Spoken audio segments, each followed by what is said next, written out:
Hi students, today we have seen chapter 5 PHP functions and arrays.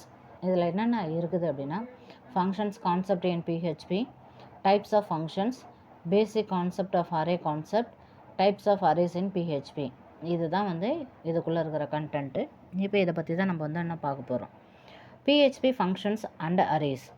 ஃபங்க்ஷன்ஸ்னால் என்ன, அரேஸ்னால் என்னன்றதை பார்க்கலாம். In PHP server side script language, PHP அப்படின்றது ஒரு சர்வர் சைடு ஸ்கிரிப்டிங் லாங்குவேஜ் அப்படின்னு சொல்கிறாங்க. Functions and array concept are very important to solve many complex problems in real world.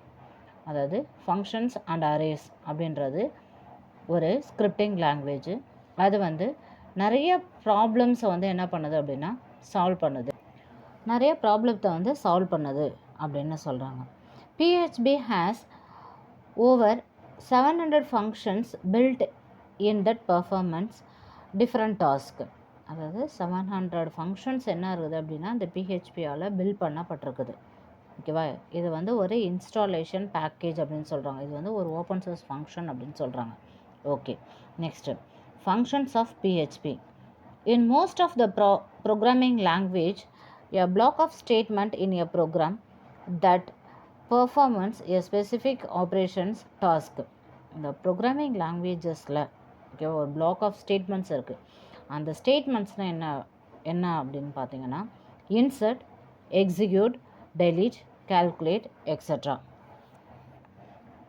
These segment is also known as functions. இதை தான் என்ன சொல்கிறாங்க அப்படின்னா functions அப்படின்னு சொல்கிறாங்க. A functions is a type of subroutine or procedure in a program. அந்த ஃபங்க்ஷன்ஸை என்ன சொல்கிறாங்க அப்படின்னா சப்ரூட்டிங் அப்படின்னு சொல்கிறாங்க. அதாவது சப்ரூட்டிங்னா சப் ப்ரோக்ராம் அப்படின்றது. அதுக்கப்புறம் அது ஒரு ப்ரொசீஜர் ப்ரோக்ராம் அப்படின்னு சொல்கிறாங்க. A functions will be executed by call to a functions and return functions any data type value or null. அதாவது ரிட்டர்ன் ஃபங்க்ஷன் அப்படின்னாலே அது நல் வேல்யூவாக தான் என்ன ஆகும் அப்படின்னா கன்சிடர் ஆகும் அப்படின்னு சொல்கிறாங்க. Functions can be divided into 3 parts. ஃபங்க்ஷன்ஸில் 3 டைப்ஸ் இருக்குது. ஒன்று user define functions, predefine function. அந்த ப்ரீ டிஃபைன் ஃபங்க்ஷன் அப்படின்றது தான் பேசிக் ஃபங்க்ஷன்ஸ். அதுலேருந்து என்ன பண்ணாங்க அப்படின்னா அது சிஸ்டம், அப்படி இல்லைன்னா பில்டின் ஃபங்க்ஷன் அப்படின்னு சொல்கிறாங்க. ஓகே, பேராமீட்டரைஸ்டு ஃபங்க்ஷன்னு சொல்கிறாங்க. ஓகேவா, இப்போ நீங்கள் எழுதுறது user define function, predefine function, parameterized function. இதை எழுதினாலே மார்க் இருக்குது. சரியா? ஓகே, இப்போ யூசர் டிஃபைன் ஃபங்க்ஷன்னா என்னன்னு பார்க்கலாம். User define functions, that means UDF.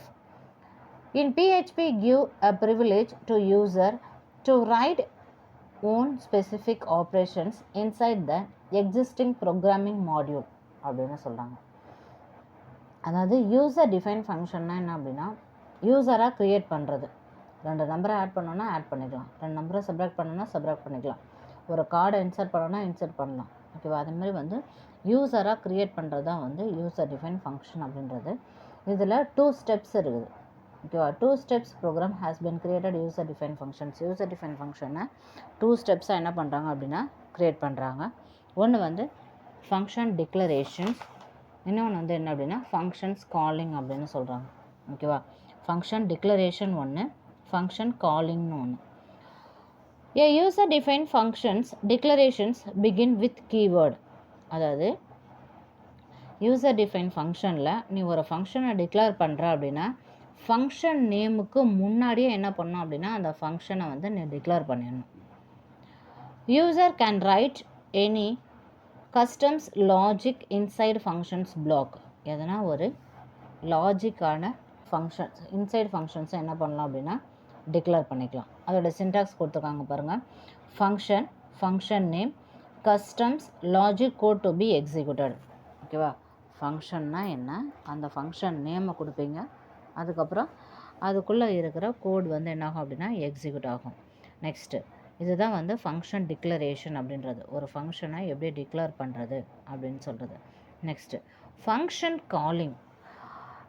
A function declaration part will be executed by a call functions. அதாவது கால் ஃபங்க்ஷன்ஸ்னால் என்ன அப்படின்னா ஒரு ஃபங்க்ஷனை கால் பண்ணுறது, இல்லைனா ஒரு வேரியபிளில் ஒரு வேல்யூக்கு அசைன் பண்ணுறது. இதுதான் ஃபங்க்ஷன் காலிங் அப்படின்னு சொல்கிறாங்க.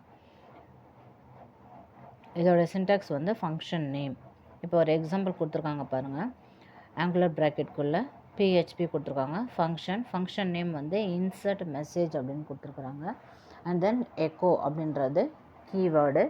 இதை வந்து ஸ்டூடெண்ட் டீட்டெயில்ஸ் இன்சர்ட்டட் சக்ஸஸ்ஃபுல்லி. ஸ்டூடெண்ட்ஸோடைய டீட்டெயில்ஸ் என்ன பண்ணுறாங்க அப்படின்னா சக்ஸஸ்ஃபுல்லாக இன்சர்ட் பண்ணிட்டோம் அப்படின்னு சொல்கிறாங்க. ஓகே, நெக்ஸ்ட்டு பேரமெட்டரைஸ்டு ஃபங்க்ஷன் அப்படின்னு ஒன்று இருக்குது. ஓகேவா? அந்த பேரமெட்டரைஸ்டு ஃபங்க்ஷன்ஸ்னால் என்ன அப்படின்னா requirements informations can be stored between function declaration and function calling. Okay, இப்போது பேராமீட்டர்ஸ் அப்படின்னா என்ன அப்படின்னா, இப்போ இங்கே பாருங்களேன், இந்த ப்ரோக்ராமில் பாருங்களேன். இப்போ இந்த ப்ரோக்ராமில் என்ன கொடுத்துருக்காங்க அப்படின்னா ஆங்குலர் ப்ராக்கெட்டுக்குள்ளே PHP அப்படின்னு கொடுத்துருக்காங்க. ஃபங்க்ஷன் நேம் வந்து ஸ்கூல் அண்டர்ஸ்கோர் நேம்னு கொடுத்துட்டாங்க. ஓகேவா? அதுக்கப்புறம் இதுதான் பேராமீட்டரைஸ்டு ஃபங்க்ஷன்ஸ். ஒரு ஓப்பன் ப்ராக்கெட் க்ளோஸ் ப்ராக்கெட்டுக்குள்ளே கொடுக்குறாங்க இல்லையா? இதுதான் வந்து பேராமீட்டரைஸ்டு ஃபங்க்ஷன் அப்படின்னு சொல்கிறது. அதுக்கப்புறம் வந்து அந்த எக்கோ ஸ்டேட், அதாவது இங்கே ஃபைல் நேம் கொடுத்துருக்காங்க இல்லையா? அந்த ஃபைல் நேம் வந்து என்ன பண்ணுறாங்க அப்படின்னா அதுக்கப்புறம் என்ன பண்ணுறாங்க அப்படின்னா ஸ்கூல் நேம்னு கொடுத்துட்டா அந்த கவர்மெண்ட் ஸ்கூல் நேம் வந்து கவர்மெண்ட் ஸ்கூல் இன் மதுரை, அதுக்கப்புறம் government higher secondary school Tiruchi, government higher secondary school Chennai, அந்த மாதிரி கொடுத்துருக்குறாங்க. இதுதான் வந்து என்ன சொல்கிறது அப்படின்னா பேராமீட்டரைஸ்டு ஃபங்க்ஷன் அப்படின்னு சொல்கிறது. ஓகேவா? வேறு எதுவும் இல்லை. நெக்ஸ்ட்டு அரே இன் PHP. ஓகேவா? PHPன்னா அரேனா என்ன அப்படின்றத பார்க்கலாம். Array is the concept that store more than one value of the same data type. ஒரு சேம் டேட்டா டைப்பில் மோர் தென் ஒன் வேல்யூ என்ன பண்ணலாம் அப்படின்னா ஸ்டோர் பண்ணலாம். அதுதான் அரே அப்படின்னு சொல்கிறது. மோர் தென் ஒன் வேல்யூனா என்ன அப்படின்னா, ஆல்ரெடி நம்ம வந்து ஒரு ப்ரோக்ராம் பார்த்தோம் இல்லையா? ஃபங்க்ஷன் நேமு, அந்த பேராமீட்டர்ஸ்குள்ளே என்ன பண்ணுவாங்க அப்படின்னா ஒரே ஒரு வேல்யூஸ் மட்டும்தான் கொடுத்துருப்பாங்க. அப்போ இங்கே என்ன பண்ணலாம் அப்படின்னா ஒரே ஃபைல் நேம், அதாவது ஒரே ஃபங்க்ஷன் நேமில் நிறைய வேரியபிளை வந்து டிக்ளேர் பண்ண முடியும். அதுதான் வந்து அரேவுடைய வேல்யூவே. சரியா? ஓகே, இதில் index array, associative array, multiple array, multi dimensional array அப்படின்னு 3 கேட்டகரி இருக்குது. அதுக்கப்புறம் அரேவோட சின்டாக்ஸ் என்ன அப்படின்னா $, array variable, array underscore variable, array value 1, value 2, value 3ன்னு கொடுத்துருக்காங்க இல்லையா? Array define with the keyword அரேன்றது ஒரு அரேன்ற கீவேர்டு தான் என்ன பண்ணுறாங்க அப்படின்னா டிக்ளேர் பண்ணியிருக்காங்க. Value of 0th position, value of 1st position, value of 2nd position அப்படின்னு சொல்கிறாங்க. இங்கே ஒரு ப்ரோக்ராம் கொடுத்துருக்காங்க பாருங்கள். PHP டீச்சர் அண்டர்ஸ்கோர் நேம், இதுதான் வந்து உங்களுடைய ஃபைல் வேரியபிள். அதுக்கப்புறம் வந்து அரே வந்து keyword union, Kavin and then வந்து நளினி அப்படின்னு 3 பேர் கொடுத்துருக்குறாங்க. ஓகேவா? இப்போ இந்த 3 பேருடைய பொசிஷன் என்னென்ன இருக்குது அப்படின்றத என்ன பண்ணுறாங்க அப்படின்னா டிக்ளேர் பண்ணுறதுக்கு இந்த ப்ரோக்ராம் வந்து எழுதியிருக்கிறாங்க. இந்த ப்ரோக்ராம் வந்து டிஃபைன் பண்ணியிருக்காங்க. நெக்ஸ்ட்டு அசோசியேட்டிவ் அரேனா என்ன அப்படின்னா associative array is a key value pair data structure. Instead of storing the data as a linear array, with the associative array you can store the data collections and assign to the unique key which you may use for referencing our data. அதாவது ஒரு mark ஷீட்டை வந்து என்ன பண்ணுறாங்க அப்படின்னா இந்த associative அரேயில் create பண்ணிவிட்டு அவங்க எந்தெந்த குவாலிஃபிகேஷனில் இருக்கிறாங்க, அதாவது பாஸா ஃபெயிலா அப்படின்றத என்ன பண்ணுறாங்க அப்படின்னா இங்கே வந்து கொடுக்குறாங்க. அதுதான் வந்து அசோசியேட்டிவ் அரே அப்படின்றது. Next, multi-dimensional array. A multi-dimensional array is an array containing one or more arrays in PHP. Understanding multi-dimensional array that are 2, 3, 4, 5 or more level deep. However, arrays more than 3 levels deep hard to manage for the most of peoples.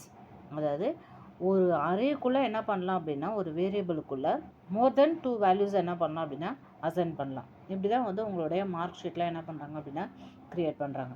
ஓகேவா? PHP functions reducing the duplications. இந்த மாதிரி PHP functions வந்து use பண்ணுறதுனால நம்மளால் வந்து டூப்ளிகேஷன்ஸை வந்து reduce பண்ண முடியுது. Decomposing complex problems into similar pieces. அதாவது எவ்வளோ கஷ்டமான ப்ராப்ளம்ஸ் இருந்தாலும் ஃபங்க்ஷன்ஸ் யூஸ் பண்ணுறதுனால அதில் வந்து ஈஸியாக சால்வ் பண்ண முடியுது, புரிஞ்சுக்கிட்டு சால்வ் பண்ண முடியுது. ரீயூஸ் த கோடு, ஒரு கோடையும் என்ன பண்ண முடியுது அப்படின்னா ரீயூஸ் பண்ண முடியுது. இம்ப்ரூவிங் கிளாரிட்டி ஆஃப் த கோடு, ஒரு கோடையும் வந்து இம்ப்ரூவ் பண்ணி நம்மளால் கிளாரிஃபை பண்ண முடியுது. அடுத்தது ஃபங்க்ஷன்ஸ் இன்ஃபர்மேஷன்ஸ் இஸ் ஹைடிங், ஒரு ஃபங்க்ஷன்ஸ் இன்ஃபர்மேஷன்ஸை ஹைட் பண்ணுறதுக்கு இது யூஸ்ஃபுல்லாக இருக்குது. Array using for loop for each concepting, ஓகேவா. ஃபார் ஈச் கான்செப்டிங்கை வந்து அரே கான்செப்ட் வந்து என்ன பண்ணுறது அப்படின்னா யூஸ் பண்ணுறதுக்கு இது அப்ளிகபிளாக இருக்குது, ஓகேவா. That's all children, thank you.